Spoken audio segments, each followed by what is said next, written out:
नमस्कार। मैं हूं डॉक्टर विक्रम सिंह लाहौरी और आज बचे हुए मैटर पे बात करते हैं। Selection of remedies in the case of PCOD on the basis of Ayurveda theory. इसके बाद में जो मॉडर्न साइंस की थ्योरी है और इंट्रोडक्शन है पीसीओडी का, उसमें क्या होता है, कैसे होता है, उसके सिम्टम्स क्या है, और उसके आधार पे दोनों मेडिसिन्स में, दोनों थ्योरीज में आपको कुछ भी डिफरेंशिएट करने की ज़रूरत नहीं पड़ेगी। और हम इसके बाद में दोनों थ्योरीज को समझने के बाद आपका एक फाइनलाइज प्रोटोकॉल इस डिसीज के लिए हम आज क्रिएट कर लेंगे। तो कल जो बातें हुई थी वात के बेस पे, पित्त के बेस पे और कफ के बेस पे, तो आपको यहाँ पर ये चीज समझ में आ गई होगी कि metabolic disorders of cells and जो मोस्ट चीज है वो कफ के कारण इनके जो बैलेंस बिगड़ने के कारण आपको ये डिसीज देखने के लिए मिलती है। अब पहले हमने ग्रुप्स छांट लिए, अब उस ग्रुप्स को और पक्का करने के लिए हम अ, कैसे मेडिसिन को और सिलेक्ट करेंगे, तो उसका एक छोटा सा फॉर्मूला इस वीडियो में मैं आप लोगों को बताता हूँ। तो बने रहिए मेरे साथ। नमस्कार, मैं हूँ विक्रम सिंह लाहौरी और बात हो रही है पीसीओडी पे। तो हमने जो पहले बात करी थी उस पे ये लिखा हुआ था कि जो पित्ता है वो क्या कर रहा है, वो एग के परिवर्तन के लिए काम करता है। मतलब जो एग मैच्योर है उसे बाहर आना है, दूसरा वो जो इमैच्योर है उसे मैच्योर करना है, तो उसके लिए काम करता है। और साथ ही साथ में चूंकि अग्नि तत्व का प्रतिनिधित्व करता है तो ये हार्मोन्स के ऊपर भी इफेक्ट करता है। एस्ट्रोजन और प्रोजेस्टेरोन के लेवल को मेंटेन करने का काम करता है। तो ये क्या करता है, जो ओवुलेशन के टाइमिंग ओवम में होने वाला जो परिवर्तन है, उस परिवर्तन को कौन संभालेगा? वो संभालेगा आपका पित्त संभालेगा। ठीक है। तो यहाँ पे जो मेडिसिन निकल के आती है वो आती है S2 आती है और S5 निकल के आती है। इस चीज को आप नोट कर लीजिए। इसके बाद जब हम वात की बात करते हैं तो मैंने आपको ये बताया था कि फर्टिलाइज हो, मतलब पहले तो मैच्योर ओवम फैलोपियन ट्यूब में आएगा, फिर फर्टिलाइज होगा और फर्टिलाइज होने के बाद में वो यूट्रस में आएगा। ठीक है।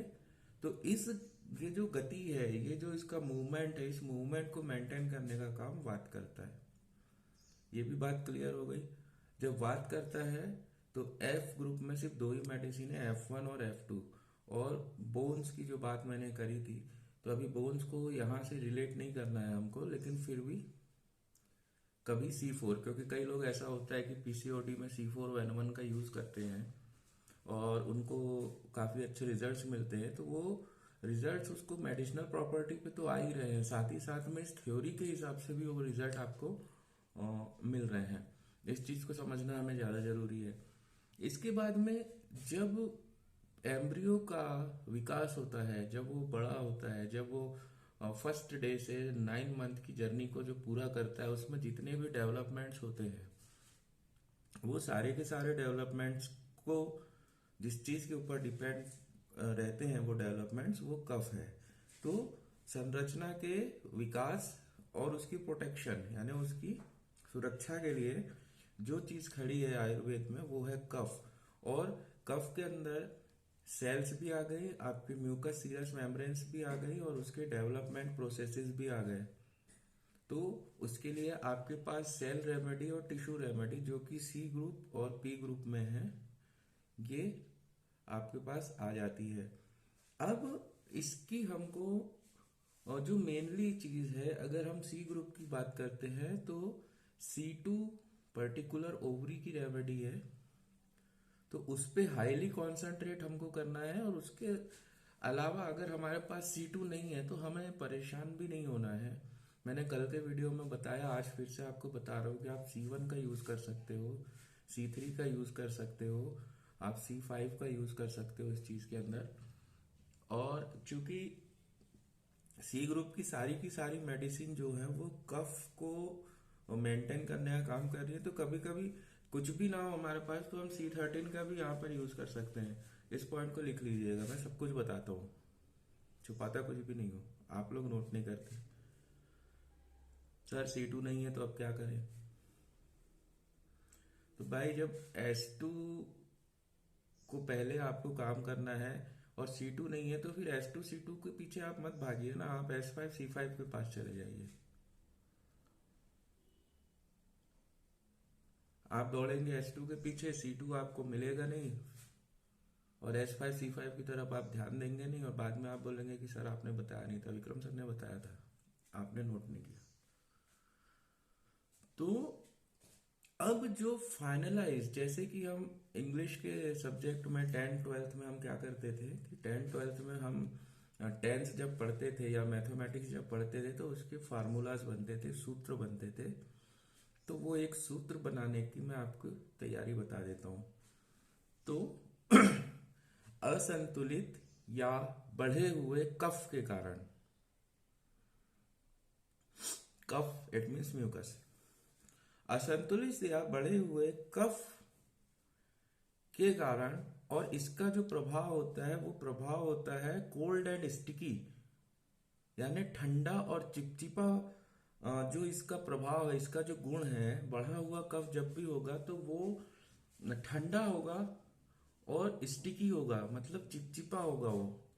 तो इसके कारण क्या होता है कि पाचन अग्नि, इट मीन्स पित्त या अग्नि, ठीक है, यानी फंक्शंस, एस ग्रुप, तो अग्नि को ये क्या करता है, प्रभावित करता है, उसके वर्क को कम कर देता है। बदले में इसके बाद में जब अग्नि तत्व कम होगा तो क्या होगा कि पर्टिकुलर टिश्यू या सेल, या उसको समझ लो सी ग्रुप का काम या पी ग्रुप का काम, तो टिश्यू या सेल के मेटाबॉलिज्म को भी ये क्या करता है, निगेटिव कर देता है। अब इस चीज के लिए इससे ये होने लगता है कि जो ओवम है वो मैच्योर नहीं हो पाता। तो सारा का सारा खेल जो है यहाँ पर, जो सबसे मेन चीज आती है कि कफ जो तत्व है, सॉरी, कफ जो दोष है वो बढ़ा हुआ है, और उस दोष के बड़े होने के कारण ये सारी प्रक्रियाएं नहीं हो रही हैं। इसलिए हमें उस दोष को क्या करना है, कम करना है। और इसी के साथ में जब हम पित्त को लेवल पे लाना चाहेंगे तो हम यहाँ पर एस ग्रुप की मेडिसिन, जो भी S2 या S5 को यूज करेंगे, तो पहले हमें इस कफ को कम करने के लिए सी ग्रुप की जो भी मेडिसिन हम यूज कर रहे हैं, जैसे C2 यूज कर रहे हैं, हम वेन यूज कर रहे हैं वेन ग्रुप से, और सी ग्रुप से C1 यूज कर रहे हैं, या C2 यूज कर रहे हैं, या XYZ जो भी यूज कर रहे हैं। तो इनको मैनेज करने के लिए सबसे पहले हमें, क्योंकि पित्त दबा हुआ है, कफ उठा हुआ है, तो अचानक से हम लोअर लिटर डाइल्यूशन में जाकर और पित्त को एकदम से एक्टिवेट नहीं कर सकते। सबसे पहले हमें पित्त को मैनेज करना पड़ेगा, और दूसरी चीज जो है, जो हमारा कफ है उसको हमें डाउन करना पड़ेगा। इसलिए यहाँ पर जितनी भी मेडिसिन हम यूज करेंगे वो हम हायर डाइल्यूशन पे यूज करेंगे। तो जो लोग glass method, 1 globules method use करते हैं, वो 6 ग्लास से 7 ग्लास से वो काम चालू कर सकते हैं इसके ऊपर।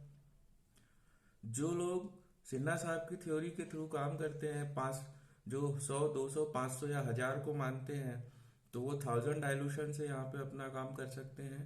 जो लोग 1:9 रेशियो पे काम करते हैं वो लोग डाइल्यूशन 6 और अगर आगे भी उनको लगता है कि थ्योरीज काम करती हैं तो डायलूशन 10 से स्टार्ट करें तो ज़्यादा अच्छा उनको रिजल्ट मिलेगा। यहाँ पे डोजोलॉजी यहाँ पर जो होगी वो निगेटिव टू पॉजिटिव जाएगी। आप टी हाफ का मेरा फिर से वीडियो देख लें, आपको समझ में आ जाएगा। तो इसके बाद में जब कफ आपका कंट्रोल में आने लगेगा तो धीरे धीरे जो जो पित्ता की जो मेडिसिन है, जो एस ग्रुप की मेडिसिन हम लोग यूज कर रहे हैं, तो उसका फिर डाइल्यूशन हम क्या है घटाते जाएंगे।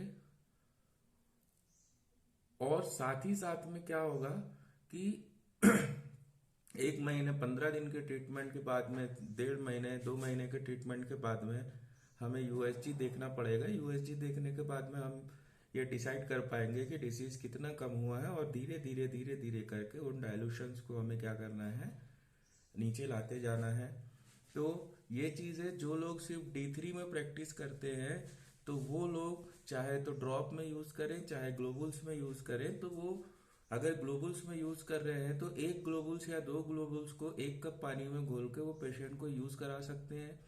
जो लोग D3 में ड्रॉप मेथड पे काम करते हैं तो 1 कप पानी में 1 ड्रॉप मेडिसिन को 3 से 4 बार, ये जो कॉम्बिनेशन प्रोटोकॉल बनेगा उसको वो पेशेंट को यूज करा सकते हैं। कुल मिला के बात ये है कि हमें डाइल्यूटेड मेडिसिन का यहाँ प्रयोग करना है, जो कि कफ की बढ़ी हुई अवस्था और पित्त की दबी हुई अवस्था को समान कर सके।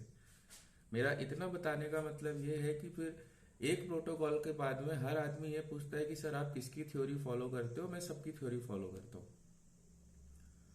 अब आगे की जो मेडिसिन हमें चाहे अल्टरनेटिवली यूज करना है या हमें कंबाइनली यूज करना है, तो उसका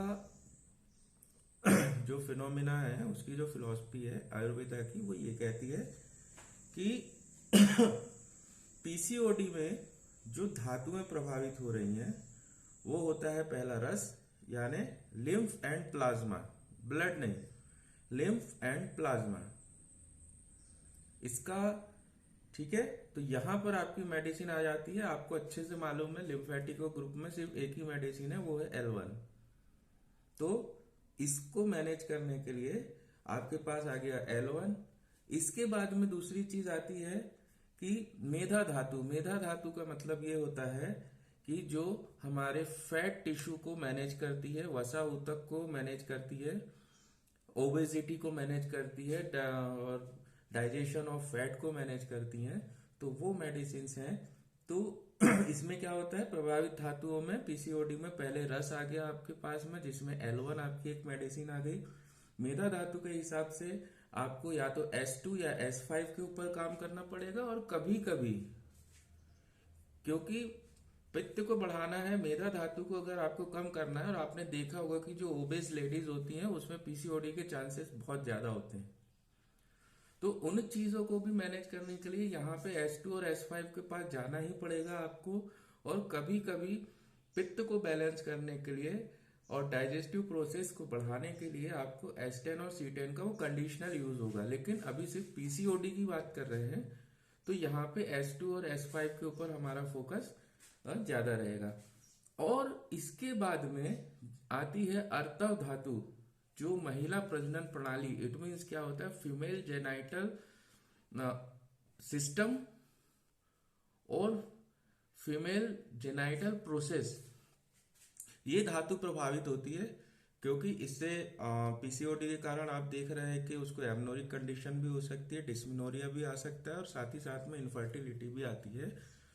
तो यहाँ पर आपका जो सी ग्रुप की जो मेन शुरुआत की 5 मेडिसिन हैं, उसमें से किसी भी एक मेडिसिन को आप यहाँ पे उठा के ले सकते हैं।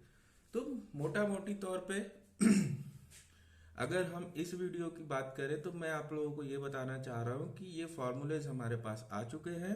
अब इसके आधार पर अगर हम एक फाइनलाइज प्रोटोकॉल अगर निकालते हैं, तो आपको यहाँ पर ये पता है कि हायर डाइल्यूशन में मेडिसिन यूज करनी है। डोजोलॉजी निगेटिव से पॉजिटिव जाएगी, इट मीन्स आप 1 ड्रॉप से भी चालू कर सकते हो, और उसको धीरे धीरे धीरे धीरे 1 वीकेंड में आपको 1 ड्रॉप को 10 ड्रॉप तक ले जा लेना है। ये दूसरी आपकी पॉइंट की बात हो गई। तीसरा फॉर्मूला जो हम निकाल के देते हैं वो हो गया S2C2 या S5C5 या H3C3, अगर H2C2 है आपके पास तो द बेस्ट है, H5C5 है तो भी बेस्ट है। ये एक अल्टरनेटिव मेडिसिन है, H3C3, H5C5 और H2C2 की तीनों में से अगर कोई भी एक है आपके पास तो आप यूज कर सकते हैं, लेकिन अगर H2C2 है तो आप उस पर ही काम करें। सेकेंड रेमेडी आपका जो सेकेंड प्रोटोकॉल बनता है वो प्रोटोकॉल बनता है आपका L1 और वेन1 का। L1 और वेन1 का आपका प्रोटोकॉल बनता है। और क्योंकि स्मॉल जो ग्रोथ्स होती हैं उस ग्रोथ्स पे H3C3 का काफी अच्छा रिजल्ट है, और उसका कारण प्लांटिक्स को ही बता दूंगा मैं आपको। और जिन लोगों ने इंट्रोडक्शन पढ़ा हुआ है मुझसे 38 रेमेडीज का, उनको मालूम है। तो इस प्रकार से आपकी एक मेन रेमेडी बन के आती है H2C2। सेकेंड रेमेडी आपकी बन सॉरी प्रोटोकॉल बोलेंगे तो फर्स्ट प्रोटोकॉल आपका बन के आता है H2C2 का, सेकेंड प्रोटोकॉल वेन1 और L1 का आता है, और थर्ड प्रोटोकॉल आता है H3 और C3 का। ये आपकी सबसे तीन मेन प्रोटोकॉल है। इसके बाद में आप जो चाहे कर सकते हैं। इन पूरी मेडिसिन को आपको हायर डाइल्यूशन में यूज करना है। यूज करने के बाद डोजोलॉजी पे आपको डिपेंड करना है। ये सारी की सारी जो 6 मेडिसिन हमने 6 रेमेडीज जो यहाँ पे निकाली हैं, वो क्यों निकाली हैं, उनका कारण क्या था, ये आयुर्वेदा के हिसाब से मैंने अभी तक आपको बता दिया है। इस पे काम करें। और अगर आपको कभी ऐसा लगता है कि रिजल्ट वीक हो रहे हैं तो सबसे पहले अपने एसेंस चेक करें, डोजोलॉजी को चेक करें, और उसके बाद में अगर आपको लगता है तो कॉम्प्लीमेंट्री जो बीच में मैंने मेडिसिन आपको बताई हैं तो उनको, चाहे आप C1 हो चाहे C5 हो, तो इसको आप क्या है कि एम्प्टी स्टमक ओडी डोजेस पे पेशेंट को चालू कर सकते हैं कि भाई 1 ग्लास पानी में 10 ड्रॉप डाल के हमने पेशेंट को दे दिया। ये काम आप कर सकते हैं।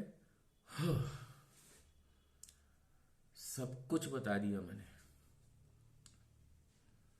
अगली वीडियो में मिलते हैं और फिर बात करेंगे मॉडर्न साइंस के हिसाब से, और वहां पर भी आपको सेम मेडिसिन मिलेगी। तो पढ़ते रहिए, नोट्स बनाते रहिए। और अगर आप नोट्स बनाएंगे नहीं, पढ़ेंगे नहीं,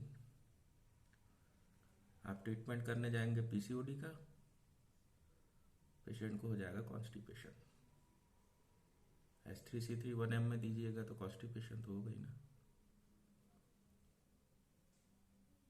फिर आप बोलेंगे, और क्या बोलेंगे आपको पता है। मिलते हैं अगले वीडियो में।